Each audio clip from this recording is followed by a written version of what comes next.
The following program is sponsored in part by To a Woman's Heart. The thoughts and views expressed by the following production don't necessarily reflect those of the network or any sponsors. Rainbow Room Publishing Live, starting in 5, 4, 3, 2, 1. Hi, Senyah. Good evening. How are you? Hello. Good evening. I am simply outstanding. How you doing, Robin? Doing very well. Just wanted to give a brief introduction to you. Senyah is actually another veteran contributor from a Black perspective, both the blood and the people. She actually has a major part when it comes to the artwork for both cover pieces. She contributes in a way that she writes both literary art works, transitions, and Shatter. I just wanted to talk with you a little bit about what you contributed in both pieces and what struck me most. So transitions for me, I understand the story is a myriad of stories regarding unprocessed trauma in the lives of people in the Black community. Can you share the significance of the collision of these particular characters and their lives depicted throughout the story? Sure. I like the use of the word collision, because what is that? It's jarring, it's sudden, it's unexpected. Well, I guess sometimes collisions are expected, but I like the jarring aspect of it. I think that the significance is that when you switch perspectives, as transitions does, it will be a slice of life for one group or person, and then that momentary encounter they have with someone else, we shift to their perspective and what's going on. And I think that, I don't know, it's like that's a big part of the human experience. We're just kind of like all atoms bumping into each other, some group together for longer bouts of times and some just kind of bump apart, you know? And the significance is really that the thought of looking through someone else's eyes at the moment of meeting is an exercise I've been doing all my life. I remember doing that as a child. I would be in the car driving, my mom would drive, and I just look and I see someone else in their car. And then I realized, just like I'm looking at them and my mom's yelling at me or whatever, they're looking at me and they've got some life thing going on. And, you know, it can just jump. That has always just really fascinated me. So I guess the significance of the collision is that we are all colliding, if you will, in and out of other people's experiences. And I wanted to see how there is like an unbroken chain, really. And I thought it would be interesting to explore that. Thank you so much for that. I figured you'd have a similar response, Senyah. The most compelling of stories within transitions to me was the story of Shonda, a grieving Black mother and wife, and hardworking attorney Bruce. How could Shonda live without the love of the two that she adored most, her son and her husband, who had been taken at the hands of police? And then also, Bruce seems to have had it hard wearing so many hats, trying to strike work-life balance. Can you share how this story was developed? So you're talking about that particular segment of the entire story? Yes, ma'am. So Shonda, well, as with most of my work, I consider myself like a literary quilter or collage artist, if you will. I live a life. All of this is layered. Yeah. I experience things and I just curate different pieces and put them together. So, most of my work, maybe all of it, like, it will have something that's real somewhere, you know. Unfortunately, I've met at least 2 to 3 Shondas where, I live on the south side of Chicago. I involve myself in different, restorative practices, peace circles, healing circles. And I've met 2 to 3 Shondas where, yes, the police killed my child. Yes, they killed my man. And it's like, my God. So like, those are real people. I like the interplay between her and lawyer Bruce, who not living her life, doesn't live in her hood, doesn't live, he has his own set of privilege. He's living actually in a state of privilege where she's living in a state of deprivation. His biggest thing is like, oh my God, how can I handle these quads that I've been blessed with via whatever, method we were able to have these children. And she's like dealing with the loss of a child, and their worlds have collided, if you will, in the effort to go forth with this lawsuit. I don't know. You asked a little like, how does she go on? Having lost both of them, and that's the thing. People either do or they don't. They kind of soldier on how they can, or unfortunately they don't. Now, the literary work of Shatter and the people is actually more or less a singular piece when it comes to all of the stories that are unparalleled in transitions. Now, Shatter to me, the setting and family dynamic was developed very early in the story, giving a sense of community and support from sister to sister. I know the auntie-niece relationship. I know the auntie-nephew relationship in the Black community very well, and I believe it's beneficial to the family structure. As Faye's auntie was leaving work on the day of Harmony's death, was she inclined to check on Harmony because she suspected she'd transition or pass away? What happened there? So, once the person puts the art out, it's up to viewers or, consumers' interpretation. But that was more of a spiritual sense. That was not that Harmony had some, she was a ticking time bomb and she had some illness that was waiting to, get her. That was just, that was that auntie you got that just like knows things sometimes. Something told me to call you, or something told me, don't go down that street.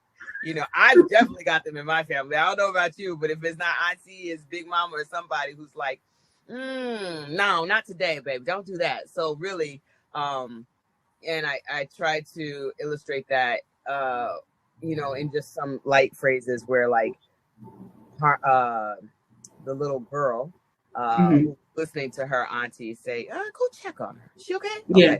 Go check on her again. The little girl, she had a feeling in her gut, even though she didn't really perceive it. It's just slight, So yeah, that was not indicative of any sickness. That was indicative of just family intuition. And I kind of had that strong indicator too, being as though you use such a mysterious way that, Harmony died due to an aneurysm, but then later on in the story, we found out that she was born as more or less a miracle, having suffered something, but that was also something that wasn't underlying. But an aneurysm sometimes comes up and you're like, well, the vein just burst, That's literally like, oh, it was just clearly their time, because that is so random. Yeah. Yes. For a Thank child. you for that. Yeah. I have another question about this story. So Harmony was younger than Faye or Sprinkles. Her death was very sad to read about, but the way you depicted how she was dressed was just simply lovely at the time of her funeral and her family viewing her. It was as if she'd be able to play in heaven in her red dress, red tights, and white Mary Jane shoes. When reading about the ruby ring that was placed on her finger by her mom, I was reminded of how women are described in the Bible and how we should be cherished as if we are precious, more precious than rubies. And that can actually be found in Proverbs 3:15. Can you talk about what this scene symbolizes, and particularly her dress? Absolutely. So I will say I am not a biblical scholar, so that was not a biblical reference, but thank you for that. People and everyone has their perspectives and they will see different things. So I like that's out there. Red is many kind of color. It's a power color. It's a vital color. It's vibrant and it is lively. And I like to play with the juxtaposition. So she's dead. She's dead in a casket. She's as far from vibrant and vital as can be. Yet this is her final adornment, right? It's her final garb. And the ring just kind of seals the deal. It's just a token to show how precious a child is to a mother, that she's going to go and expend and the care to put this little detail that will never be seen, just because love is so deep. And this is going to be my last time to play doll baby with my little girl. It's not mentioned in the book in the story explicitly, but as I was writing Harmony's character was envisioned to be about 8. So I don't know about you when you were 8, but my mom loved dressing me in these little dresses, and like that was her thing. I was her doll, Yes. Till I got old enough to really protest. Yes, So I wore dresses every day of my primitive years, so I understand. yeah, And tights. yeah. So this was Mama's really last time to have that kind of experience with her child. So I think that it's just one of those little details that kind of heighten the tragedy of it. Well, I just want to thank you so much for the positive responses that you've given today, Senyah. And I want to thank you so much for putting me into a place where I was able to cry while reading this last piece, Shatter. So just continue to do what you do. And thank you for your contributions to this anthology. I hope you have a great evening. Thank you, Robin. You too. Enjoy the balance of your weekend. You too, Senyah. Bye-bye.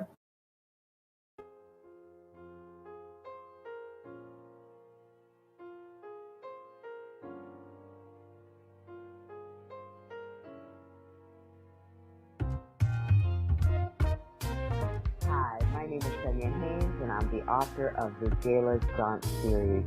And the reason I love Jayla and Auntie Yaya and their magical adventures is because they're full of history and culture and fun, and I am excited to share all of that with you. In Jayla's Jaunt, cruising down California, Auntie Yaya and Jayla ride down the coast and make several important stops along the way. They witness the Black Panthers serving breakfast to school children in the Bay Area. They visit a state park named for a very extraordinary colonel. And in the City of Angels, they learn how Miss Biddy Mason escaped after her former enslaver tried to pull a caper. Jayla's Jaunt, cruising down California, now available from the publisher, Palindrome Global Publishing and Events. To contact the publisher, palindromeglobal@gmail.com. For our website, www.palindromeglobal.com.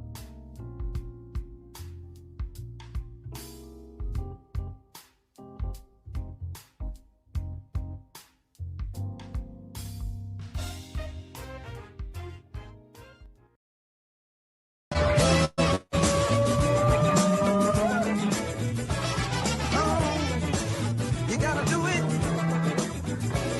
Yes, sir. You gotta come together. Huh.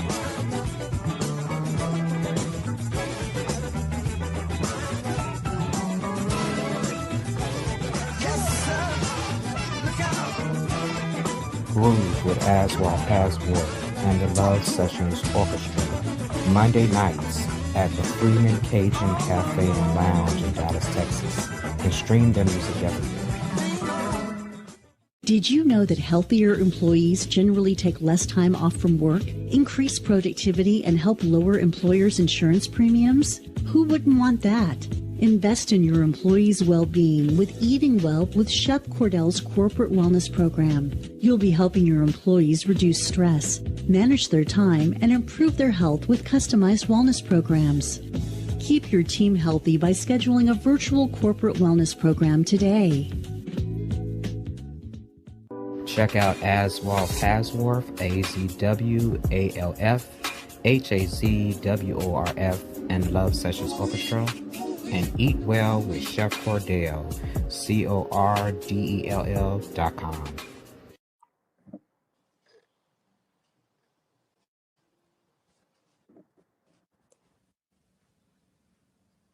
Welcome back to From a Black Perspective. We're here with the author, Senyah Haynes. Hi, Senyah. Hey, JD, how you doing? I'm good. It's good to see you again. Of course, in Dallas, we're having some crazy weather, but other than that, it's a great day. It's a great day. You guys, Senyah is the author of Jayla's Jaunts, a children's book series of a little girl and her magical aunt, who takes a journey from state to state learning Black culture. She's also contributed to the series with her provocative short stories, Transitions, and From a Black Perspective, The Blood. Senyah is also the primary illustrator and also having contributed to Abolition, the cover, of the Blood and Voyage, which features a slave ship to the cover of the People. Now, Senior, you can go ahead and start with your reading. All right. Thank you very much, JD. So I'm going to read an excerpt from my piece in the book entitled Shatter.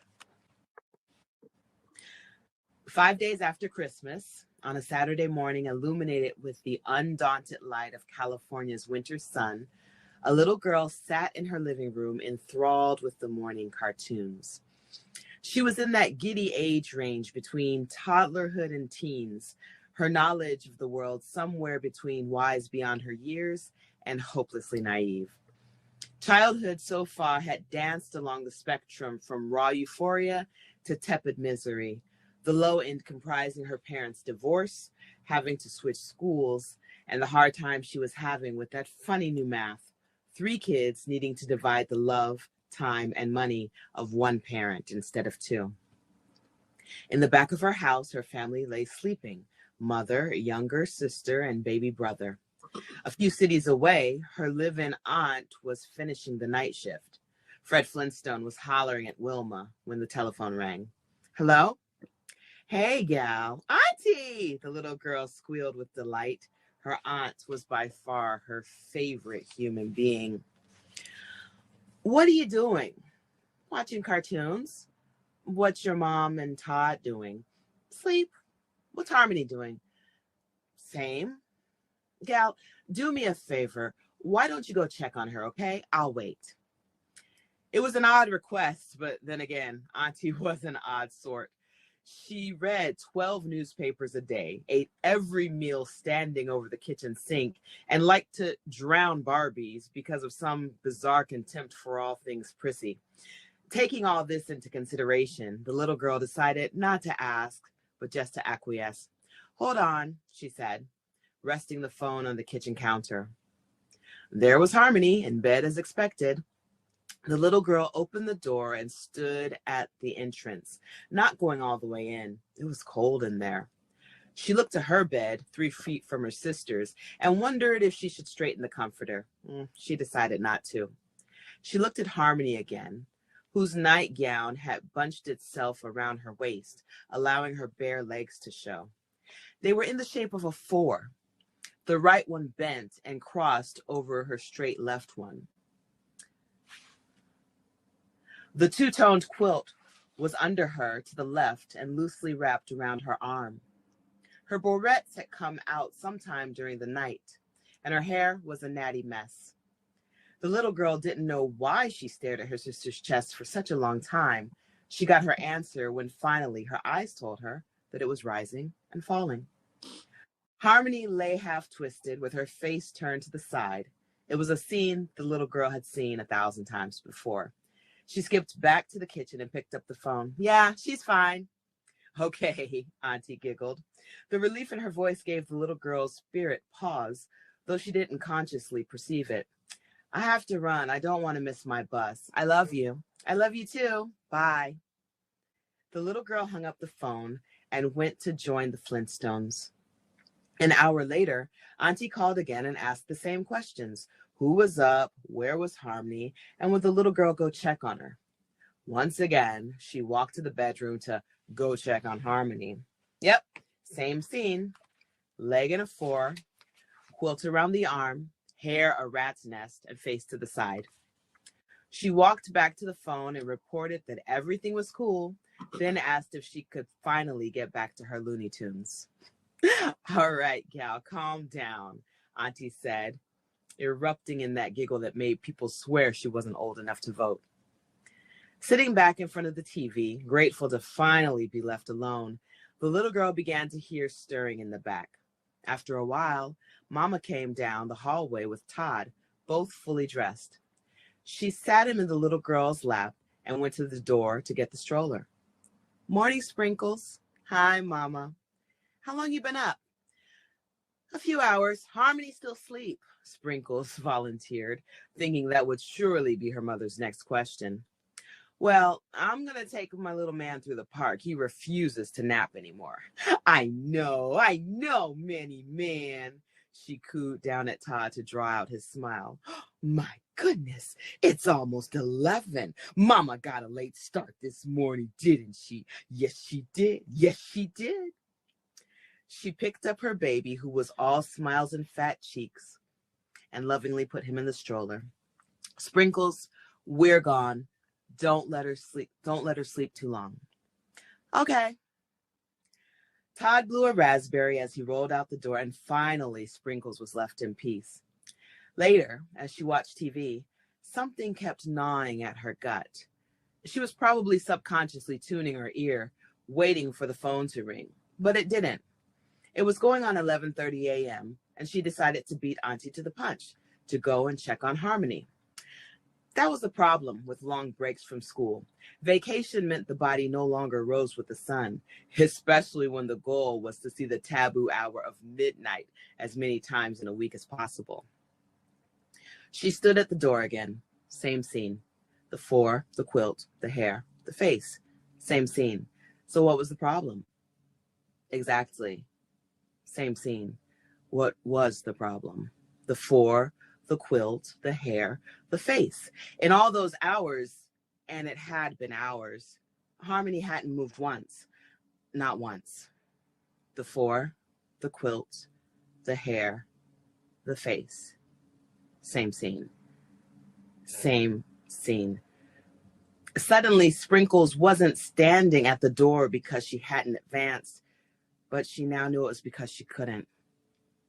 Her eyes immediately sought out her sister's chest, the chest that had risen and fallen only 2 surveillances ago. She desperately ached for that reassurance now. She stared until she had to blink.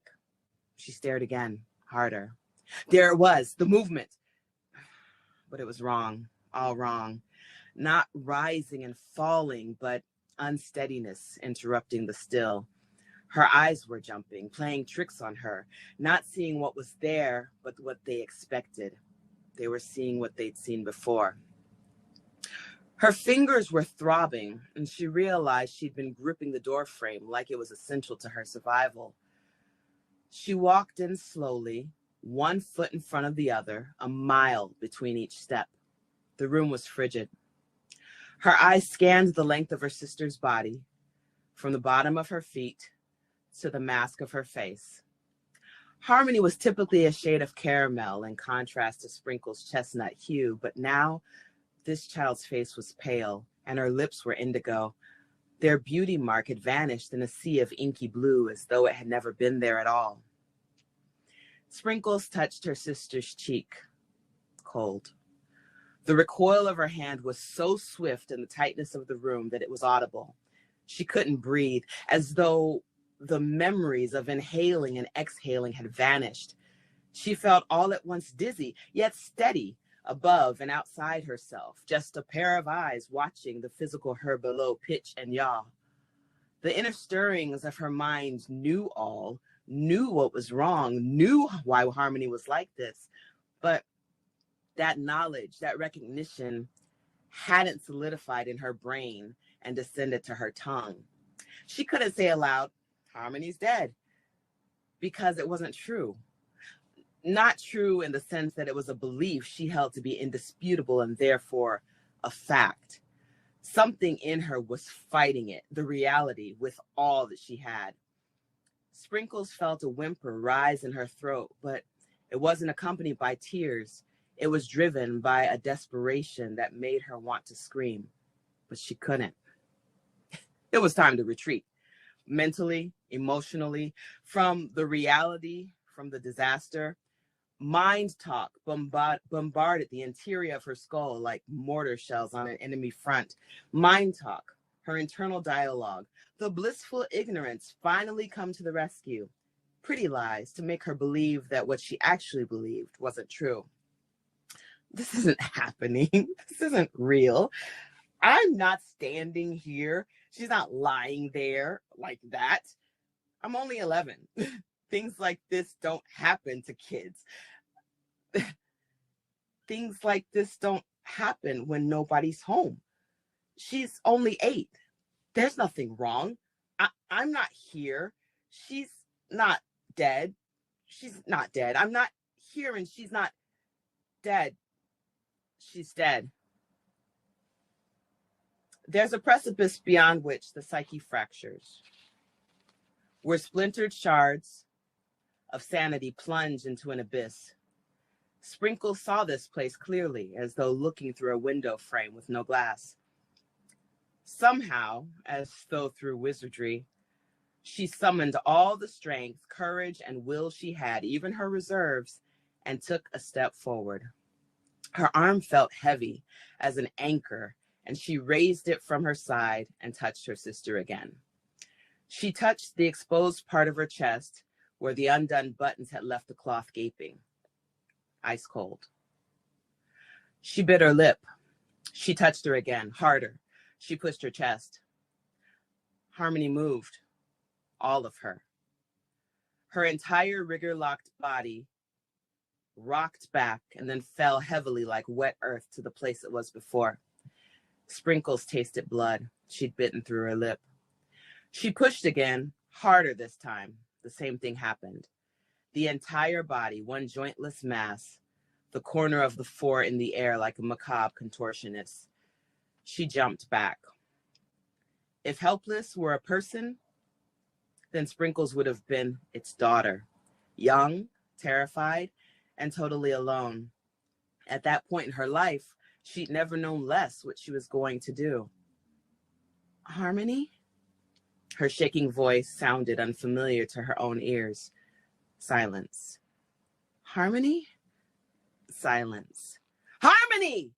She yelled. Silence. She heard the front door close. Mama was home.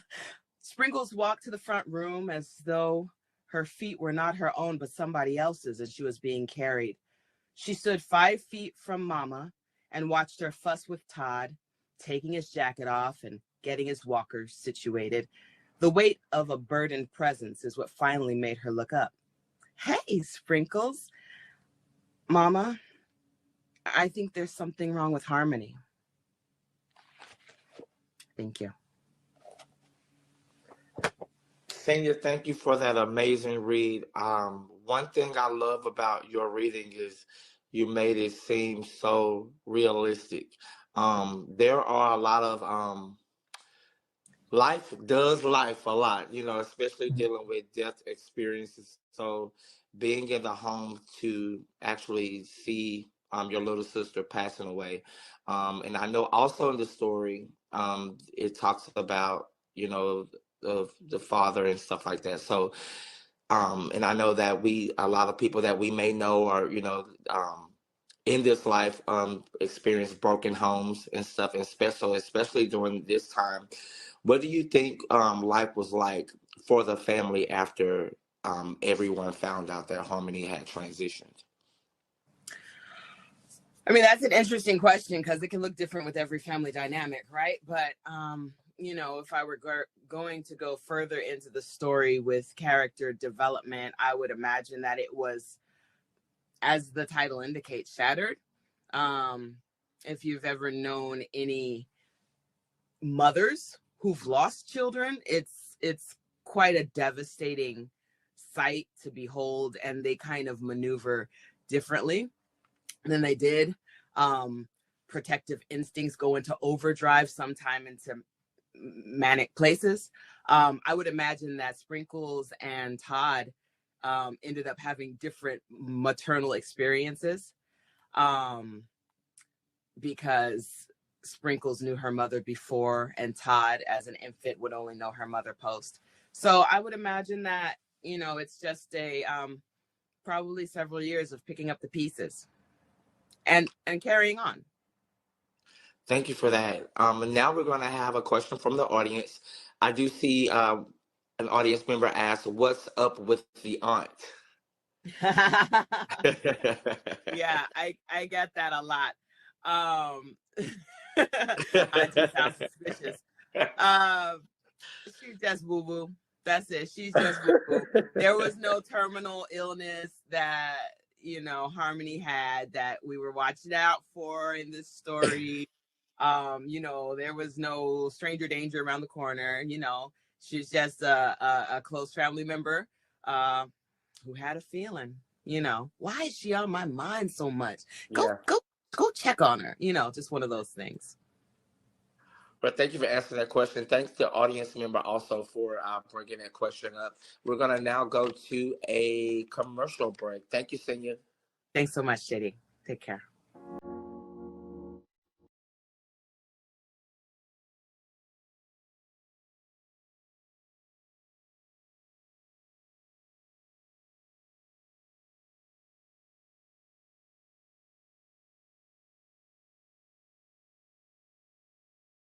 Hi everyone, I'm Danielle. I'm the owner and artist of Paintin' and Poppin' Traveling Paint Parties LLC.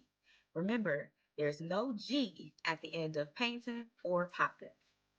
Contact me today to book your private, in-person, or virtual paint party. We are serving Chicago's South Suburb and Northwest Indiana. Parties start at $35 per person, and they also start at $25 per child. Virtual parties start at $40 per person. You have to have a minimum of 8 people and a deposit is required. You'll receive live instruction as well as all supplies needed for painting. Virtual parties are held via Zoom. Contact me today to get started. You can reach me at paintinandpoppin@gmail.com, or you can find me on Facebook at Paintin' and Poppin', or Instagram at Paintin' and Poppin' Parties. Remember, no G on painting or popping.